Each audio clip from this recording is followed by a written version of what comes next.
Good morning po. Po, kape kayo.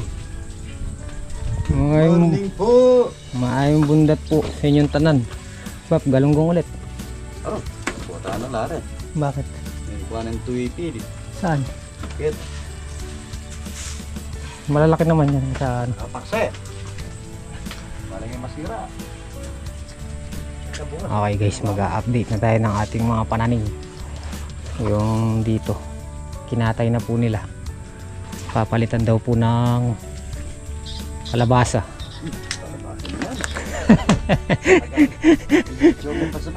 Kalabasa, ba't patola yun? Kalabasa nakabalag na.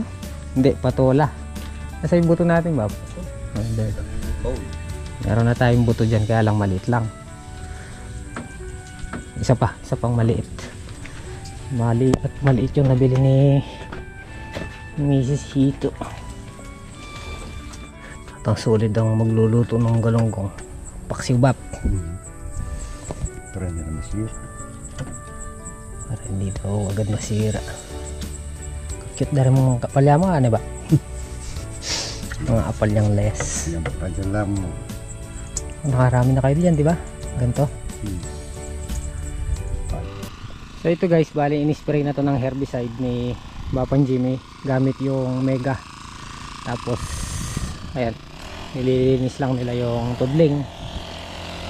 Pinagtutulong-tulungan, grass cutter at saka tabas. Ayan, si Kuya Philip, Bapang Kanoto. Ang solid nagluluto. Whoop! Pwede ng taniman eh, Bap. Gagambulin lang yung pagtataniman ng ano dyan, patola. Ibabaligtad yung lupa. Ayan, yung pinagsitawan natin, dyan natin lalagay patola. Kasi kung doon pa sa gitna ilalagay, maglileting pa tayo. So ito na po yung ating mga pananim. Dito muna tayo sa kamatis.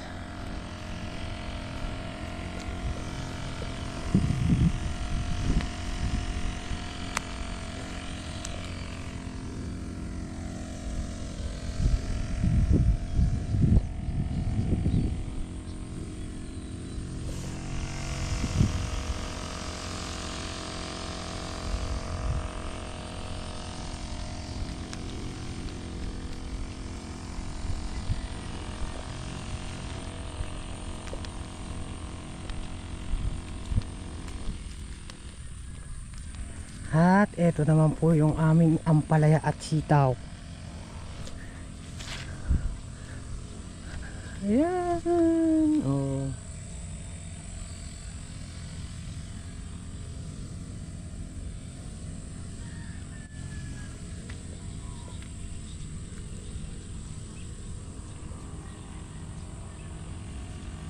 Yung aming sitaw. Malapit na tayong pumitas. Ang dami-daming bunga mga idol. Good morning. Good morning po.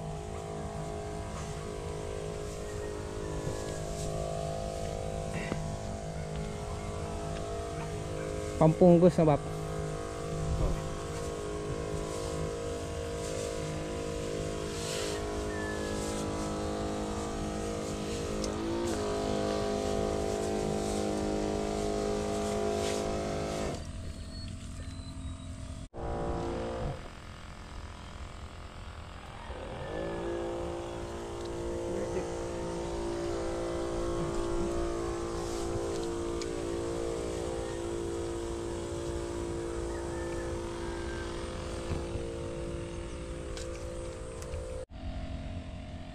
Ito naman po yung ating mga siling Taiwan.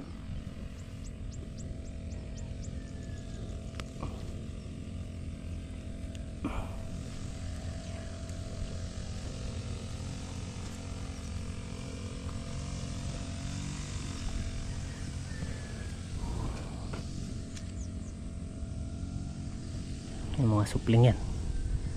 Makikita nyo yung mga ilang araw pa. Bubukad ka dyan. At nga pala Sabado ngayon. Siguro magbabasol kami ng pataba dito. Dito na. Ayan, dyan. Medyo malayo. Dalawa. Magkabila. Lalagyan na natin sila ng winner. Ang aming sitaw. Hindi pa kami naghalaw dito. Pero siguro pangatlo, pang-apat marami na tayong mapipitas sa bab. Kasi ano eh, sabay-sabay eh. Sabay-sabay yung labas ng bunga.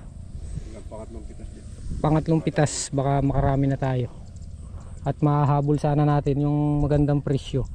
120 raw eh. Raw ang sabi. Ang nakikita namin pitas dito maganda. Hindi kagaya dito sa tinamaan din ng ulan. Hindi kami nag-expect na marami talagang mapipitas gawa nung sa itsura ng sitaw. Hindi kulang sa nutrition eh. Tinamaan ng tubig eh. Nagkalipong yung mga ugat. Hindi lang po yung puno yung nagkalipong ha, pati yung mga paa. Nasaan na? Yun o. Arakal na! Lahat po ng pagitan may alipong ah. Oo. Sa iba meron? Wala. Walang paglagyan. Sa akin nga oh.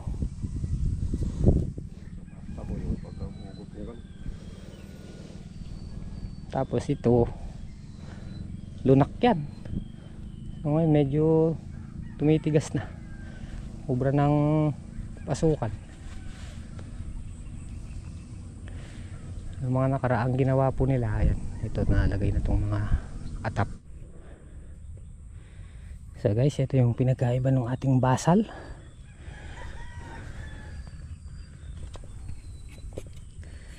Ayan. Ito yung pinagkaiba ng basal sa second crop. Pero halos wala naman ding difference. Kaya lang dito, ayan nga, nagkakaroon agad ng punggos. Ay, mga ginawa namin dyan, binulatlat namin yan. Binubulatlat namin. Lumito yung ugat to. Binubulatlat ko yan nung hindi tayo nagbablog. Dahil nga hindi natutuyo yung lupa sa loob. Tapos gumamit kami dyan ng mga soil conditioner, baking soda para nga gumanda yung halaman eh, no? Pero halos sumasabay na rin dito sa basal. Kahit pa paano may nakikita tayong magandang harvest dyan. Ayan o, tingnan nyo, taba naman ng talbos o. Ito yung mga chatay. Ayan, ayan.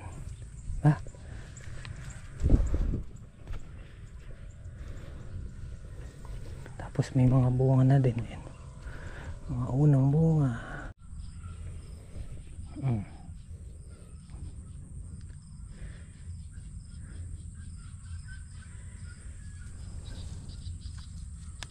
Maganda yung gamit namin pampunggos ngayon. Ito yung ini-spray namin siya. Ganito na yung nangyayari sa dahon niya. Lahat ng tamaan.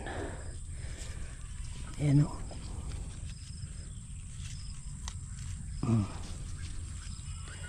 Oh. Ito yung mga ampalaya dito. Yung mga chatay natin. Maganda naman oh. Sana po magtuloy-tuloy. So bali nga pala, namili kami ng mga pataba worth 11,000 kasama na yung gamot nung mga nakaraang araw. Hindi lang nga tayo nagbalag nun. Ito pa yung mga pataba. Ang gamit po namin puro Yara tsaka Dupos, calcium, triple at saka Dupos. Yan yung mga ginagamit natin dyan sa halaman. Ayan o. Ito dito oh, pagkagayan yung kulay ng talbos niya, sigurado walang iniindang sakit ang halaman. Ayan. Pagdating sa baba, dahil nga ini-spray ng pampunggos, Ayun, nasusunog agad. At systemic siya. Ang talab niya pag spray pasok talaga sa katawan, sa loob. So tapos dito naman tayo sa ating okrahan. Pagka abono namin, nag-ulan-ulan na naman, so ayan, sumasabay na rin yung damo.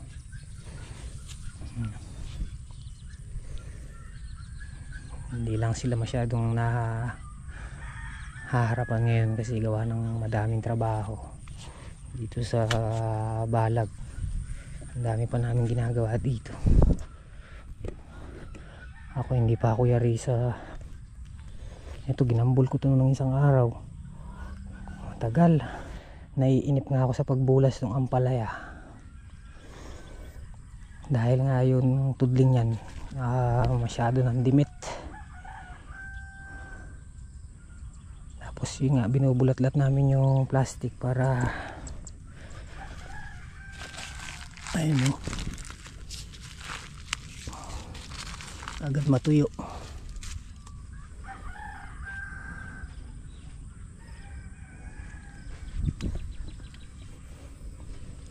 Ilang araw pa makakapitas na po tayo sa sitaw.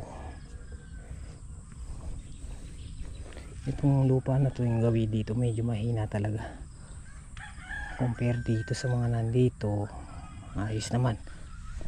Ayan o, pagpasensya nyo yung vlog natin ngayon at pinapakita ko lang sa inyo naging resulta ng mga ilang araw nating pagbablog, hindi pagbablog, dahil puro po pagpapatuyo ang ginawa namin. Ang daming bulaklak nito.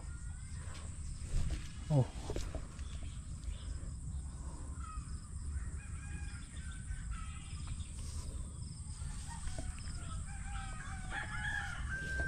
ayan, pagka ganyan yung itsura ng ampalaya mo, sigurado alam mo meron siyang malusog na mga tawan.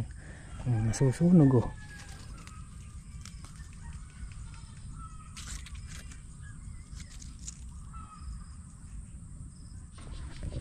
Mga sitaw dito. Kung mapapansin nyo, malinis.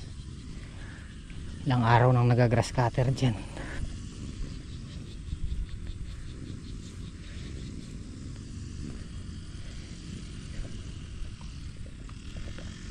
Dahil po ng sitaw.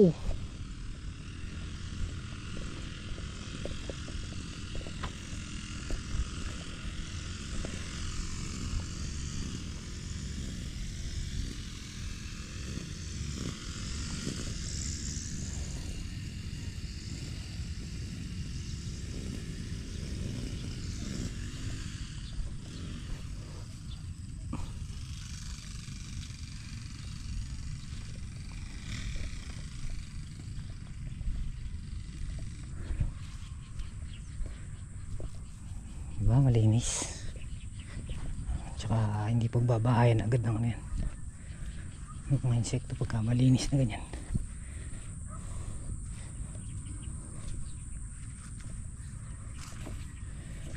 Kamatis oh.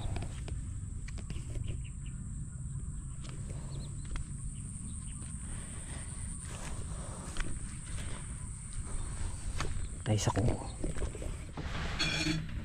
Manganta mo po. Tayo. Meron po tayo ditong sinigang. Yelo. Meron pong arelyanong tuyo. Meron pong kalderetang itlog. Arelyanong tuyo. Aside na yata ni Tabak. Paano kaya gawin yun? Arelyanong tuyo. Laman 1 kilong giniling. Manano may palubita. Kabalot yung tuyo sa ano. Kabalot yung tuyo sa giniling. Sabi ka po, gawante. Yung giniling at yung kilwal ne. Pinakapalaman niya yung tuyo. Sabi niya, gawanta po. Sabi ka, lawan tayo. Natabak na rin kaya kapamong layas. Arelyanong tuyo. Ay, Diyos ko.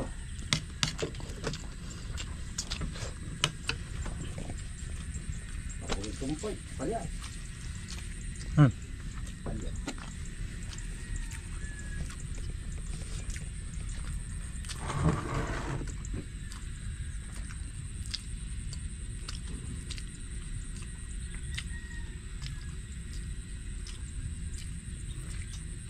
Pakakapsipoy. Tumanpad, tunapot ang kari-kari.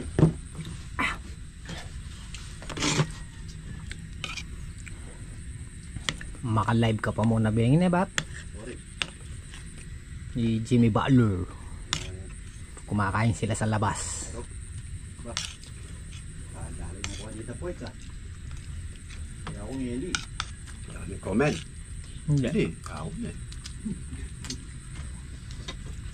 Hindi ka naman din tumitingin doon sa camera. Maka-live la pa mo ah. Nakakagilid ako eh. Maka-pause siya eh, gagalo. Mga nagkagalo. Naman mo pa mga tao lang ah. Derang yata ang tilapia. Hindi nga talapia eh. Piritong talapia. Eh, may umang po eh. Eh, may umang nabig yung mga loob. Okay, nagpunta na sila dun sa balag.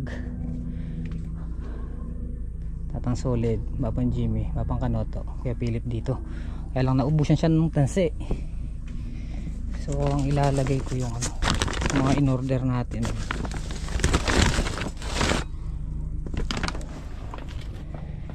Kinain na ng kalawang. So tatalim yan pagka nagamit.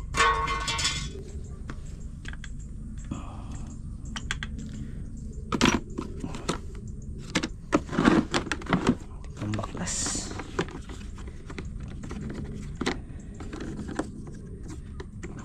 Ang ganda na ng sikat ng araw. Pagpatuyo na tayo ng ano yan, yung gitna. Lalagyan natin ng lupa yung sa tingin natin ay mga tapakan yung gilid niya. Kasi nililimitahan natin yung ano, pagdaan-daan nila sa gilid ng ampalaya. Hanggat maaari. Iwasan nilang tatapak sa gilid ng ampalaya kasi tatapakan yung ugat.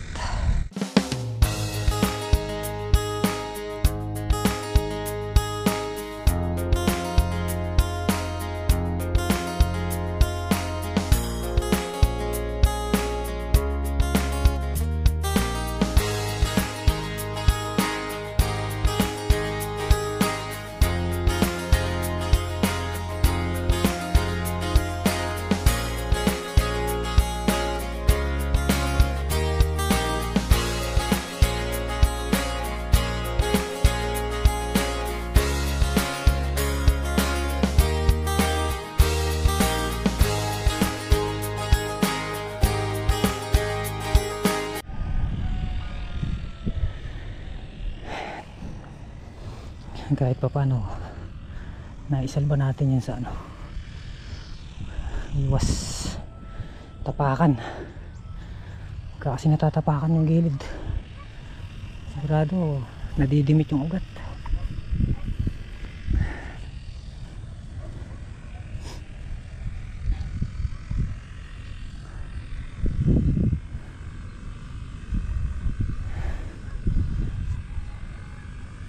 Bukas marami nang mapipitas.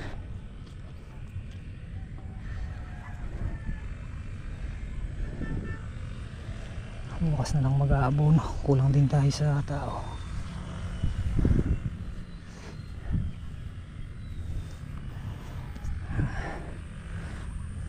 Bali ngayon lang naman may umadsent dahil birthday ng tita namin sa may Arayat. Tayo hindi na tayo nagpunta dahil pupunta naman sila Tatang Solid. Pero halos araw-araw andyan kami, walang absent yun. Umulan at umaraw, nandito kami. Kaya ayan, kahit pa paano napaganda naman natin yung halaman kahit na second cropping. Kondisyon yung ano, mga ampalaya. Tara guys, inom muna tayong tubig. Eto, ginawa ko rin to. Ayan o. Dati itong paligid niya medyo malapit dito sa dahis niya. So hinukay natin to.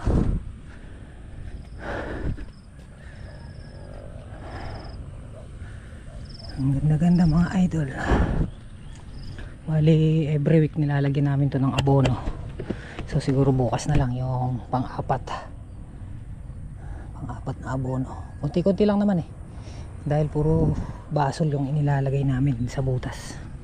Siguro pwede na natin sabugan yan sa gilid na tayo sa labas ng plastic. So guys, dito nagbigay tayo ng sample. Pinapala natin kasi halos kapapatay lang no sitaw eh. Pinapala natin tapos binabaligtad natin, tsaka natin dinudurog. Nihiwa natin yung mga ugat, ayun o, mga ugat.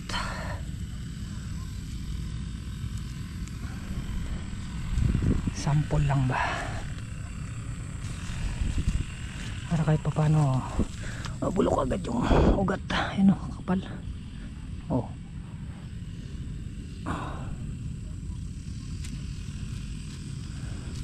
bago natin taniman yan, i-sprayan pa yan at saka lalagyan ng soil conditioner, tapos dun naglagay na rin tayo dun. Kumbaga sample lang ba.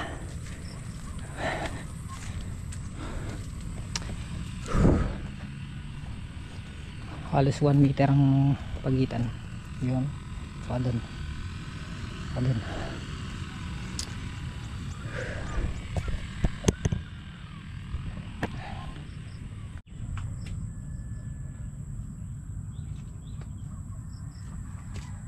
Guys, pahinga na.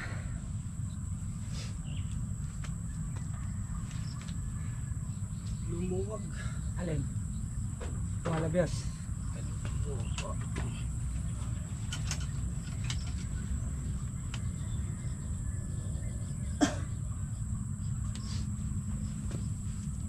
Pero matalim na.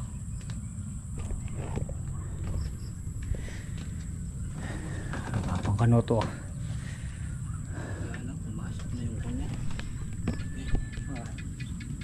Bakit? Oh, makakalag pa kaya natin.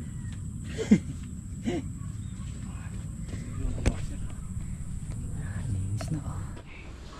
Dito na po tayo sa bahay. Mrs. Hita! Walang kuryente. Buti na lang nakacharge yung mga ating ayan. Magagamit na po namin yung bigay nila Ate Bet. Kaya ba? Titignan natin kung kaya yung sabay. 100%. 99% pala.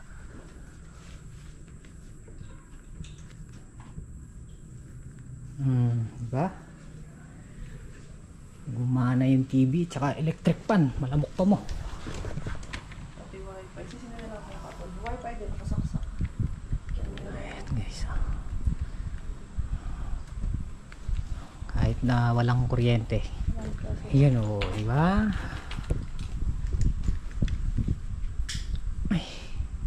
Kaya naman, hindi siya maingay katulad ng mga bigas, diba? Yung generator, maingay talaga. What the next is wrong? Gagalingan ko pa. Oh, Yung isa nasa kwarto gamit ni Chloe. maliit. Sa electric pan. Ay, guys, edit na po.